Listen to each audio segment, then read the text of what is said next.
You got same energy, girlfriend. Right. But that way. So listen, ladies and gentlemen, she caught me in mid-sentence, but I was just talking about it. Y'all already know what we're talking about. Okay. Y'all already know what we're talking about. And we are, just continuing the conversation from earlier about what went on at the Oscars, and the award goes too. And I was just saying, something that had jumped in my spirit about 5 minutes ago when Dr. Sarah Renee was saying, I asked her a good question and she'll tell her the answer. And I was just saying, accountability, what does that mean? Who should be held accountable? And what does that look like? And she did a phenomenal job with answering that. And then something just popped in my spirit, and it was around the Black relationship, the Black man and woman in America over the past full plus 500 years, how they've done all that they could do to fight for us in America. And one of those major ways was what we saw last night in this physical combative way. But we've seen over these 300-400 years that has been non-successful, right? And so we've had to witness the beatdown, and we witnessed the beatdown last night, right? And so we're not immune. We're numb to it in some regards, right? And that's sad, right? That's why we have some people responding like, well, that's what he get, ain't nothing wrong with it, because they may be those ones trapped with the images of that is okay, right? But that fighting that way has gotten us nowhere. And so to me, a woman, I would want my man, I can't talk about women, but I would want my man to fight for me in a different way, in a way that is different from a way that has been failing for the past 400 years, not with physical violence that we saw last night, but in some other ways that perhaps has not been explored on the mass scale of Black men and women in America, with calmness, right? Like, let's see the stereotypes. You see what I'm saying? Like, he just fell into a stereotypical way in which so many people see the angry Black man or the angry Black woman, right? Let's reverse that and change that narrative. And so that's one fight for me the opposite ways. You could be a man and be soft in some ways, caring and loving and things like that. And I could say, you fought for me. I could say, oh, he prayed, or he talked, or, he took the high road and, he fought for me. Like, why does fighting for me have to be physical violence? It doesn't. It's not working. It ain't worked in 400-500 years. It's still not going to work. And so that's what I was saying. And then she done brought me on in mid-sentence, and it's all good. So I'm going to pass the mic. Pass the cipher. Yeah. Excellent. As always, Coach CC. Hey, everyone. Yeah. Good morning, good evening, good afternoon, wherever you may be. Dr. Sarah Renee in the house, your limitless liberator. We have Coach CC, Sharia Williams in the house, and we're just here just to help you. Now let's go ahead and land this plane, bring it on home. We have really put in, I told you it was going to be a marathon. We really went in, we put our elbow, our foot, our knee, like in love, in the name of love, in the name of change, in the name of sanity. Because see, insanity is doing things differently and expecting a different result, right? Doing the same thing and expecting a different result rather. But here's the thing, you have to now do different to get different. And so we're just going to bring this home and to really help you. And we thank you for your time, whether you're watching this live or on the replay. We thank you for your time. You're giving us your asset, your greatest asset, which is your time. So thank you so much. And it's time to restore. It's time to go to a place of restoration. I had seen Coach CC post and really share from our heart in terms of like, hey, I see you, Black men, I see you all. And, and it's just time to restore you. We beat you up enough at this point. And it's time to restore. And we were talking about the whole conversation around accountability, the piece that's missing, especially in our communities, where we allow the toxicity, we allow the unhealthiness, we allow violence, we allow a lot of things to pass through in our lineage, because this is what we know. You don't know what you don't know, and you know what you do know. And we're going to default to what is familiar. We're going to default to what we know, until we are presented with something called choice. And it is a matter of us now building a new or creating, having the courage and daring to have the courage to create a new imprint, a new way of living, something that's healthy, something that's not toxic, something that is mature, something that is long lasting, something that is positive, something that's going to really improve our quality and our quantity of life. And it is possible. We have the tools. We have the professionals like myself and Coach CC that can help you. No more excuses in terms of talking about, it's a taboo, with mental health. At this point, not really. I see more of us really embracing mental health, and not just because you're court ordered or you're stipulated to go ahead to go and see a therapist. It's like at this point, people are really embracing it a little bit more because now we're becoming woke. Now we're becoming woke in terms of our holistic well-being now, and that we don't have to continue to go back to what was needed and necessary, let's say, for our ancestors to be in survival mode. And to, as Coach CC was sharing, how, back in the day, it was about protecting the woman or protecting her honor with violence, with assault, with battery, till the death. And that doesn't have to mean that we have to do it now. That doesn't have to mean that our ancestors had fought, bled, died, dealt with and lived to the best of their ability just for us to continue to down that same road. They've given us an opportunity for us to do different and to get different. So it is okay. We invite you to think differently, and having this conversation, this is our contribution. This is our way.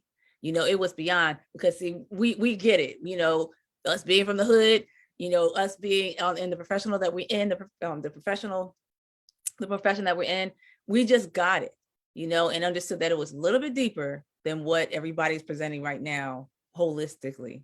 So with that said, I wanted to show y'all a clip real quick in terms of talking about restoration, to understand that that's the missing component, because we will hide all the illnesses and the sicknesses. It's been said about in our communities that, dang, so many different issues run rampant in our community. Suicide, from the age of 10 to 19 years old, it has been very rampant in our community. Unfortunately, incest has ran rampant, in our community. It's like sexual assault. Doesn't matter if you're a family member or not. It's like that runs rampant in our communities. But no, we need to take it to the Lord in prayer. We need to say it's the devil. We need to hide this, keep it in the family. We don't put our business out there, but it doesn't get addressed. It just becomes and continues to be a dis-ease, a disorder. And it just be passed on from generation to generation until now. Mm-hmm. So let me show y'all this clip real quick, so y'all can have an idea of what it looks like to be restored, to hold someone accountable, to admonish them, and then to help and turn around and to restore them to life. So Will, this is for you, sir. They were from my locker. What? Look, Uncle Phil, I was just keeping them in case I needed them. How could you be so stupid? You know you shouldn't be messing with drugs. Look, I know, Uncle Phil. I mean, somebody gave them to me at school. I mean, I didn't mean for Carlton to take them. I didn't even know if I was going to take them. I'm sorry, Uncle Phil. Sorry? My son could have died because of you. Look, I know, Uncle Phil. That's all I've been thinking about. I mean, look, you got to believe me. I didn't mean to hurt him. Yeah, well, you did. You hurt him and you could have hurt yourself. I know, Uncle Phil. I mean, but look, I had basketball practice and school, and I was at work and everything. Oh, welcome to the real world, Will. That's not an excuse. It's never an excuse. You owe this family an apology. Vivian, kids! What's going on? Will has something to tell you. Well, Uncle Phil, don't make Go ahead, Will.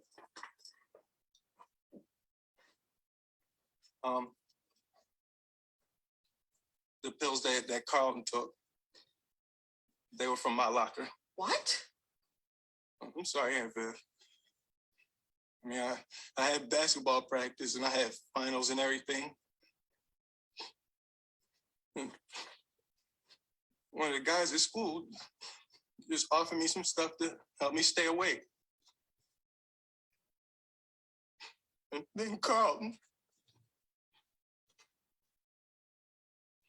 Look, all I know is that somebody real close to me that I love a whole lot could be dead right now. And it would be all my fault. I'm sorry, man. Sorry. Come here, come here. I'm sorry, man. It's okay.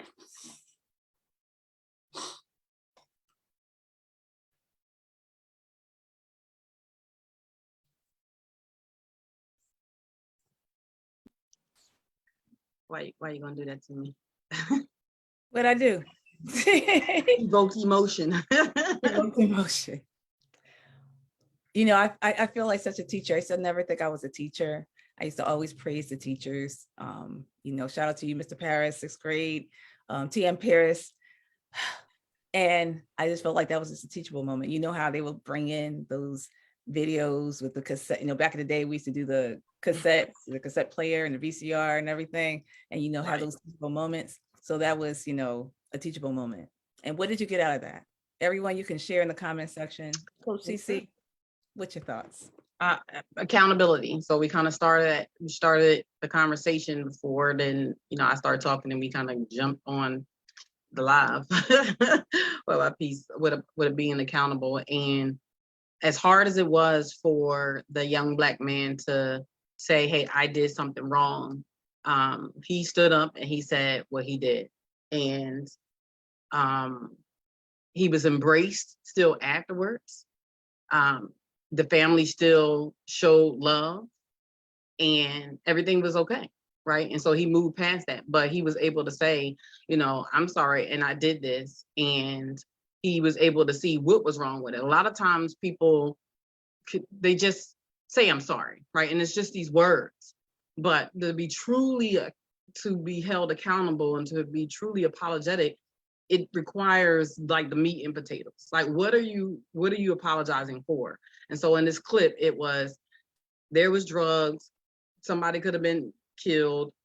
This is maybe the reason why I had them. This is what I thought. So he began to rationalize how even that thought pattern that was flawed and then what it could have resulted to. So he went through the whole game. I think whoever wrote the scene was brilliant. I'm certain they talked to somebody like you or I when they definitely had plugged, you know. So if y'all ever need a scene to be written again, you know, you can hit one of us up, both of us up. There you go. So, but yeah, absolutely. And it did what it was supposed to do. It had us engaged, it had us listen. And I think in a real way, our men, our women, our sons and our daughters just need us to listen. So we, you know, it was an amazing lesson, not only for Will, for himself in a role that he played, but for us being family members and on the receiving end, to receive an apology like that, to receive someone pouring out their heart like that and not making a joke of it. Because a lot of times people don't want to open up and they don't want to say what they truly want to say for fear of being ostracized or being, you know, put, being outcasted on something that's real or something that's the right thing to do. Come on, people. It's the right thing to do, and we need to stop thinking that the wrong things to do, the right things to do, and we're getting it twisted. So excellent. I'm glad that you showed that, and I've learned that, you know, I still have some more tears left for today. So, thank you. This child. Excellent commentary as always, Coach CC. Hey, my friend, my bro. He shared, he said, you know, what is stereotypical for everyone, no matter who you are, is that atmosphere is everyone's responsibility. Atmosphere can be toxic if everyone does not take accountability for that atmosphere. The clip showed how leadership and subordinates can change an atmosphere.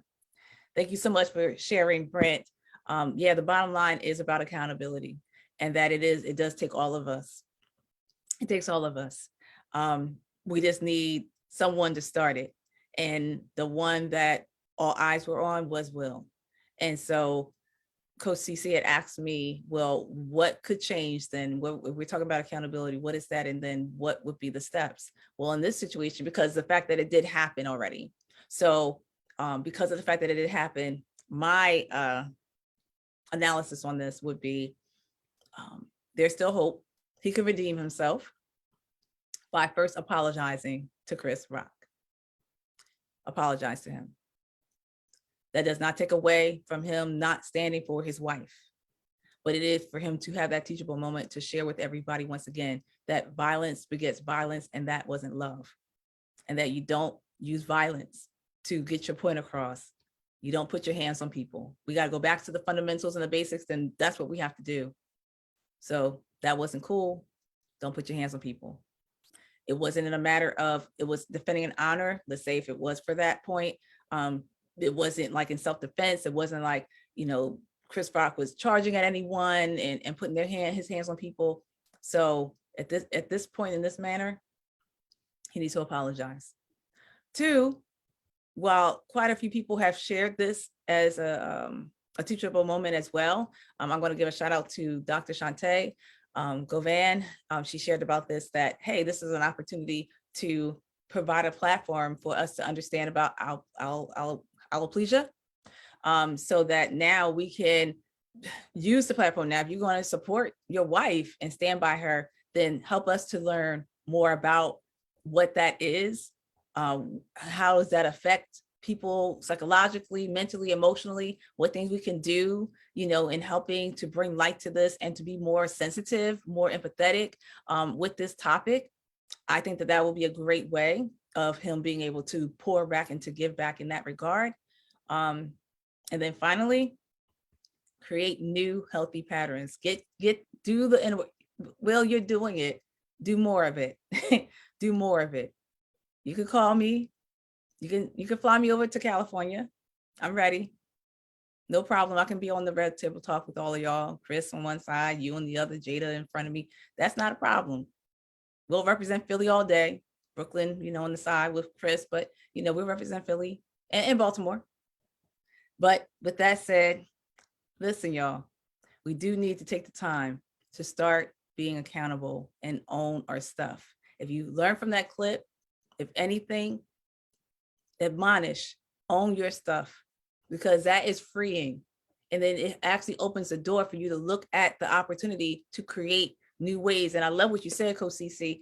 It is that fear factor. That's what prevents us from doing and moving forward. I had a client that I was working with, and we were talking about how they're loving their lives and how they're being true to their gift and to their talent and to their philosophy and to their ways. And they don't subscribe to their parents' ways anymore, but they don't want to lose their parents.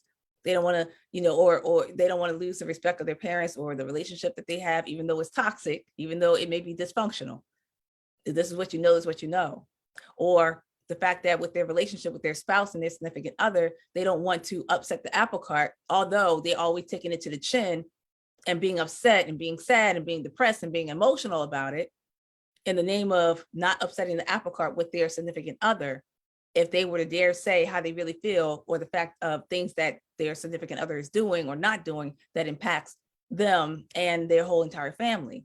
But they're like, you know what, I'm scared. I don't know what it looks like if I were to say something and then make everybody mad, and then I'm the bad guy. So what I had to do was help that person to actually look at, well, and here is the key right here. What things that actually brings you happiness, pleasure, and joy? Does it feel good that you are in alignment with your own beliefs, with your own philosophy, doing the right thing, being free from the toxicity and the unhealthiness and the dis-ease and disorders and the way that the unhealthy patterns and behaviors? If you're not liking it, if it's still causing you grief, then that means that you need to change it. It doesn't mean that you keep doing it and keep trying to fight your way to deal with the pain by just sticking it out and hoping and wishing and praying that one day it will change or you change. Like I had a lot of clients, I don't know about you, Coach CC, but I've had a lot of clients that would come to me and really without saying it, they wanted me to help them to know how to deal with the dysfunction. They weren't buying into the dysfunction anymore. And they just wanted me to help them to numb that pain, how to avoid it, how to deal with it, how to tough it out. without the fear of, oh my God, what happens if I were to change the whole trajectory of our lives, when we think that dysfunction is functional, when we think that dysfunction is normal. And it does take the act of courage to now create a new way, a new cycle, a new way of thinking, a new way of being. If you're liking or had a glimpse or had an emotional experience that felt so great and wonderful, to have been able to speak up for yourself, to call foul, to be like, I don't like this. And even in the risk and the fear of how this going to impact your family or impact how y'all have learned. I said this in the other video, how Will was able to learn how to function in dysfunction. He built everything around that. And now the saving grace, but it can be immensely scary that, okay, now that the secret's out about all that they've been dealing with, or just a sliver of what they dealt with. Right. It's like, okay, he didn't build for that, as far as like, the open door of healing, of restoration, of deliverance to happen. A lot of times people in Hollywood, in the industry, I'm finding is that they learn how to have their talents and their gifts, and they think that they're making their money based on them being in pain, them having, negative press, having, the reality shows that puts them in a negative light. They look at it still that it's helping them to get their coins. So now they're making the coins worth more than themselves and their worth and their value and their peace of mind until now. So to change all of that, it does take an act of courage, but it's not impossible. It absolutely can happen when you dare to create an absolute healthier way, positive way. And even when you do, here's the beauty of it, and we can end here. The beauty of it all is that you never know that the people who are watching, that you are trying to live to their standards that you just don't agree with, when you decide to dare create your own way and own path that's going to bless you and your seed and your legacy, those people that you've been trying to shuck and jive for your family and loved ones, they end up respecting. They will respect. It's more probable for them to respect that you had stood firm and stood your ground and dared to be you. That in the midst of it all, that you were still true to who you were. And that's honor. There's honor and respect in that. So look at it from a different space and place. Don't keep looking at it as, okay, well, I can lose it all if I were to change, if I were to actually create something that's healthier and things like that. And I don't know which way to go and how to do it. You got Coach CC, you have myself. You can reach out to us. We will help you, gladly help you. But other than that, you got to have the dare to take the courage and also look at what are the benefits that will help you and how that absolutely can help change the whole trajectory for you, yours, and your legacy. It's time to restore. And that's exactly where we are now. But just don't miss out on the component of holding and admonishing and holding yourself accountable first, to then be restored and to be able to move onward. So thank you, everybody, for your time. Final thoughts. Hey, Jen, thank you for tuning in. Really appreciate you all checking out the live or the replay. Coach CC, thank you so much for your time. Yes, absolutely. How do they reach out to you if they want to know more about you and your services and how you can help and benefit them? Absolutely. So website is Life Is You. So www.lifeisyou.org. Facebook is just Sharia Williams. IG is life.as.you. And you can find all my other contact information on those pages. So thank you so much. I do want to end with sharing a little passage by Dr. Wright in regards to trauma, which you alluded to this, but it states that as human beings, we seek the rationale and we seek the rationale in trauma. When none is found, the traumatic blow is heightened. The meaninglessness of the event can drive one into despair, compulsive activities, addictive relationships with drugs, people, sex, etc., which all are possible quick fixes for the pain. All of these feelings illustrate the depth to which our rationality has been attacked and how shattered our world has become. And so this was just a depiction to me of all of that that's going on, that's never surfaced. And in the world of therapy, there's always this moment of rock bottom. And I just pray that this was his rock bottom, and that he now, pushes forward to get and truly seek that hope that he needs, and to get to a place of true, release, restoration, and happiness. So, but yeah, I'm Coach CC. All right, now that's the final word. That's it. It's time for us to restore to wholeness. It is time for us to restore to completion. It is Right. time to restore to abundance and fullness. It is time for us to really live and to be able to really experience and express. There's things within us that we don't even realize yet. And it's time for it to be realized. And that's the way to do it, through restoration. So, all right, everybody, y'all have a great one. We are bringing this to a close. I know I am. So please, you check out the videos, and may this be a blessing to you on your journey to healing, happiness, wholeness, and life as you. All right. Like Make it a good one. All right, y'all take care. Have a good one. Thank you, Coach CC. Everybody have a Yeah. great night. Bye.